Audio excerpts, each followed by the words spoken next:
Dari embriologi dulu. Jadi sistem syaraf pusat itu kan dia berkembang dari ektoderm ya. Kemarin kan udah belajar nih ektoderm, mesoderm, mesoderm. Kalau endoderm nanti itu berkembang jadi apa? Paru-paru, terus habis itu pencernaan. Kalau mesoderm itu nanti berkembang jadi sistem rangka, otot, sel darah merah. Terus kalau yang ektoderm, nah berarti jadi jenjang ini kalian pegang itu. Jadi neuron, sama selain itu bisa jadi pigment cell juga, terus jadi epidermis, jadi kulit. Nah, dia dimulai dari apa? Zigot, morula, basilia, sampai nanti gastrula yang kemarin kalian pasti udah belajar juga. Jadi ada suatu proses namanya neurulasi. Neurulasi ini pembentukan nanti hasilnya adalah terbentuk suatu tub gitu. Nah nanti dimulai dari notochord, nanti neural plate, neural fold, nanti neural plate sama neural foldnya tuh berlipat, mengalami folding, terus nanti terbentuk suatu neural tube. Jadi terakhir nanti jadi neural crest gitu. Kemarin kan udah belajar juga nih vesikel primer sama vesikel sekunder. Nah yang primer ada apa aja kemarin? Ada 3, prosencephalon, mesencephalon, sama diencephalon. Ya, rhombencephalon. Terus prosencephalon ini nanti dia berkembang jadi vesikel sekunder, jadi telencephalon sama diencephalon. Nah, telencephalon ini kalau udah berkembang nanti ketika dewasa itu nanti jadi cerebrum. Kalau diencephalon itu nanti jadi thalamus, hipotalamus sama hypothalamus. Kalau yang mesencephalon ya udah nanti jadi midbrain, akhirnya jadi midbrain, terus ya rhombencephalon nanti jadi meten sama mesencephalon, yang mesencephalon jadi pons cerebellum, yang mesencephalon jadi medula oblongata. Udah gitu aja. Terus ada yang namanya rongga tubulus neuralis ya. Rongga tubulus neuralis ini nanti berkembang juga jadi apa? Ventriculus sacral, ventriculus tertius, sama ventriculus quartus. Tapi nggak cuma jadi ventriculus saja, nanti berkembang juga jadi aqueductus, mesencephaly, sama satu lagi canalis centralis, medulla spinalis gitu. Nah, jadi sistem syaraf pusat ini ketika kan nanti berkembangnya di minggu ketiga sampai minggu keempat ya, sama minggu keempat. Nah, kalau misalkan ketika mengalami perkembangan ini nanti terganggu, bisa mengakibatkan berbagai masalah klinis. Jadi nanti bisa mengakibatkan neurotubular defect atau NTD. Nah, NTD nanti ada banyak. Kenapa kok bisa terjadi NTD? Nah, bisa karena misalnya ketika hamil kekurangan asam folat, atau mungkin terpapar sama benda-benda atau mungkin radiasi polusi yang tidak seharusnya dialami oleh ibu hamil, misalkan rokok atau mungkin sinar X. Nah itu kalau misalkan terpapar banyak faktor macam itu bisa mengakibatkan nanti gangguan di perkembangan sistem syaraf pusatnya. Nah, ada apa aja contoh dari NTD? Satu, ada anencefali. Nah, anencefali kalau misalkan bayi itu kan normalnya kepalanya cembung ya. Nah, kalau anencefali itu nanti bisa datar atau malah cekung. Nah, ketika bayi ini mengalami anencefali dan bayi itu lahir, itu seringkali lahirnya itu mengalami lahir mati. Jadi ketika lahir itu udah gak bernafas atau udah gak berdetak jantungnya. Nah, beda ya sama keguguran. Kalau keguguran kan kematiannya terjadi ketika masih bentuk janin ya. Kalau lahir mati berarti kematiannya terjadi waktu lahirnya itu. Atau kalau misalkan nggak lahir mati, dia masih bisa hidup tapi masa hidupnya nggak lama, bisa dalam hitungan jam atau hari aja. Nah setelah itu meninggal. Nah selain anencefali ada juga encephalokel. Encephalokel ini ada yang anterior sama yang posterior atau yang occipitalis.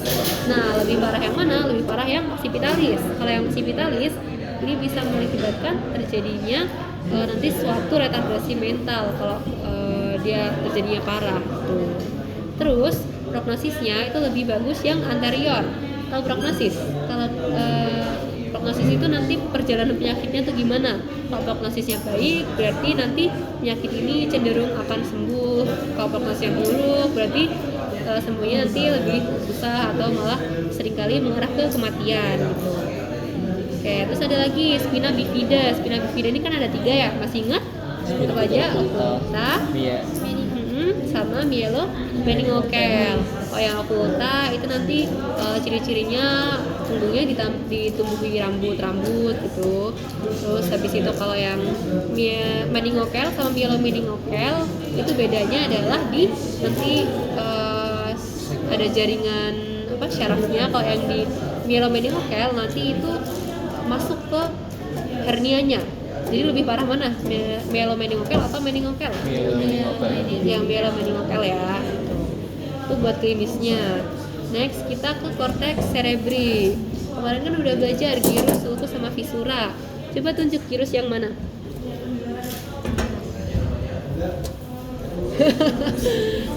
Coba tunjuk. Gyrus itu yang nonjol. Ya benar, yang nonjol itu yang gyrus ya. Kemarin ini keluar di responsi. Gyrus sama ya sulcus berarti yang cekung. Kalau visura berarti yang mana? Yang panjang ada 2 lateralis. Iya, yang itu termasuk visura juga. Jadi kan visura ada macam-macam nih. Kalau bedanya apa sama sulcus? Kalau visura itu sulcus yang lebih dalam lagi. Coba masih ingat nggak visura centralis? Ini longitudinalis. Iya benar. Berarti yang ini ya potongannya centralis. Tapi nggak mungkin besok pakai ini karena ini ada nama-namanya, ada motor cortex. Gampang banget ya nanti. Yang ini ya centralis nih. Nah, terus ada juga namanya lobus frontalis, lobus occipitalis, parietalis. Tapi nanti kalian jangan lupa buat nanya-nanya di area atau udah ya di Mas Firman ya tadi kayaknya. Belum. Oh ya, berarti nanti pakai preparat aslinya. Sulcus sama visura kan beda ya, Mbak. Tapi kok di BPT Asli kenapa ada visura Rolandi atau sulcus Iya, itu sama. Jadi bukan sama ya, gini. Visura itu sulcus, tapi sulcus yang lebih dalam banget gitu. Yang lebih dalam lagi. Jadi kalau ini kan ya udah sulcusnya biasa gini. Enggak biasa sih ini ya sulcus ya. Cekung.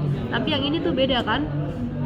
Dalam banget. Kalau nanti kalian lihat di preparat beneran nanti bakal kelihatan. Nanti coba dibedain ya sulcus sama visura. Soalnya seringkali keluar juga itu. Kenapa kayak kok disebut dua-duanya gitu loh, Mbak? Di PPT ya? Iya, bagian ini disebutnya sulcus atau visura. Sulcus centralis atau visura Rolandi. Nama lain aja sih itu. Sama aja kok. Ya bener semua. Gitu. Cuman yang visura itu cenderung lebih dalam aja gitu. Iya, oke, sama-sama. Nah, terus jangan lupa juga ada yang namanya lobus insulae sama lobus limbicus, tapi di sini nggak kelihatan lobus insulenya karena tertutup sama gyrus-gyrus ini. Tuh, terus ada juga lobus limbicus. Coba tunjuk kalau yang limbicus yang mana. Dia kelihatan tuh yang warna kuning ya. Nah, itu kelihatan dari dalam. Terus kalau sulcus centralis atau visura Rolandi tadi dia memisahkan antara lobus apa sama apa? Frontal sama parietal ya. Kalau yang lateralis atau visura silvi ini nanti memisahkan lobus temporal sama temporal sama parietal ya. Nah, nanti di sulcus lateralis atau visura silvi ini ada suatu arteri yang lewat namanya arteri cerebri media. Nah, kalau arteri cerebri media ini dia mengalami sumbatan, nah itu bisa mengakibatkan terjadinya stroke. Dan memang di arteri cerebri media ini sering terjadi stroke. Kalau misalkan mengalami sumbatan, ya udah nanti bisa mengakibatkan terjadinya gangguan gerakan motorik dan juga area Brodmann di sekitarnya yang terganggu gitu ya. Nah, kalau di sini kan kelihatan. Nah, biasanya kok misalkan ditunjuk arteri cerebri media yang mana, kan ada media ada yang arterial. Nah, kalau media itu kan di tengah ya. Kalau di interna itu sama cerebri media. Beda. Sebenarnya arteri cerebri media itu dia anastomosis dari arteri karotis interna. Nah, jadi nanti bakal lebih ditonjolin harusnya nanti di preparat sih dikasih tahu. Nanti nanya ya, jangan lupa.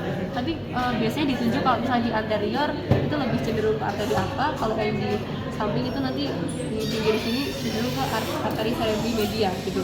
Nanti ditanyain ya waktu preparat ya, jangan lupa. Terus ada juga sulcus parietal occipitalis. Nah, ini gampang memisahkan parietal sama occipital. Tahu kan yang mana? Ya. Nah, jangan dibalik sama sulcus calcarina. Kalau yang parietal occipitalis dia memisahkan parietal sama occipital. Kalau yang calcarina ya udah dia lokasinya di occipital. Iya di occipitalnya gitu. Nah, sulcus calcarina ini dia terkait dengan fungsi korteks visual primer ya, jangan lupa. Oke, udah itu aja. Sekarang kita bakal belajar area Brodmann. Brodmann ada berapa tadi? 52 ya. Nah, kita belajar mulai dari Brodmann 4 dulu. Apa fungsi dari Brodmann 4? Untuk berapa? Motorik primer. Kalau Brodmann 4 ini malability, efeknya bisa mengakibatkan terjadinya paresis sama paralisis. Paresis ini kelemahan, paralisis ini tidak bisa gerak ya. Nah, selain Brodmann 4, ada Brodmann 6. Ini masih terkait dengan fungsi motorik, tapi ini fungsi motorik yang halus. Misalnya kayak menulis, terus pakai kancing gitu. Kalau misalnya dia mengalami lesi di Brodmann 6 ini mengakibatkan terjadinya apraksia. Oke. Jadi apa tadi? Kalau yang 4 paresis sama paralisis, paresis sama paralisis. Kalau yang 6 berarti apraksia. Tuh. Ini nomor-nomornya bukan area Brodmann ya itu. Nah, coba tunjuk mana yang Brodmann 4. Ya, yang oranye-oranye ini ya. Tuh. Ini ada tulisannya kok, motor cortex. Kalau kalian mau di record aja biar bisa dipelajari lagi. Terus ada Brodmann 43. Kalau Brodmann 43 ini fungsinya untuk apa? Gustatory ya atau pengecap ya. Terus kalau Brodmann 17 ini terkait dengan visual primer. Tadi berarti lokasinya di mana? Visura calcarina. Nah, ada juga Brodmann 41 sama 42, nanti lokasinya di lobus temporalis, fungsinya untuk apa? Pendengaran ya. Benar, auditori primer. Nah, terus ada juga yang perlu kalian ingat-ingat itu ada area Broca sama area Wernicke. Masih ingat kalau area Wernicke berarti dia Brodmann berapa aja? 39. 40 sama 22. Fungsinya untuk apa? Pemahaman bahasa. Ya, memahami ya. Berarti kalau misalkan dia lesi, nanti pemahaman bahasanya terganggu, tapi masih bisa bicara, tapi bicaranya Nggak bisa dipahami. Nggak jelas. ya ngawur ya. Jadi dia terganggu pemahamannya tapi masih bisa bicara gitu. Nah, kalau yang Broca ini baru dia kan fungsinya untuk proses bicara, dia bisa memahami tapi susah buat mengekspresiin gitu yang Broca. Nah, kalau yang Broca Brodmann berapa sama berapa? 44 sama 45. Coba ditunjuk yang mana? Nah, di sini ada nih yang ini lebih spesifik nih yang warna ungu. Nah, itu area itu area Broca ya. Oke. Nah, udah itu aja. Terus ada lagi yang perlu kalian ingat-ingat itu ada fasciculus arcuatus.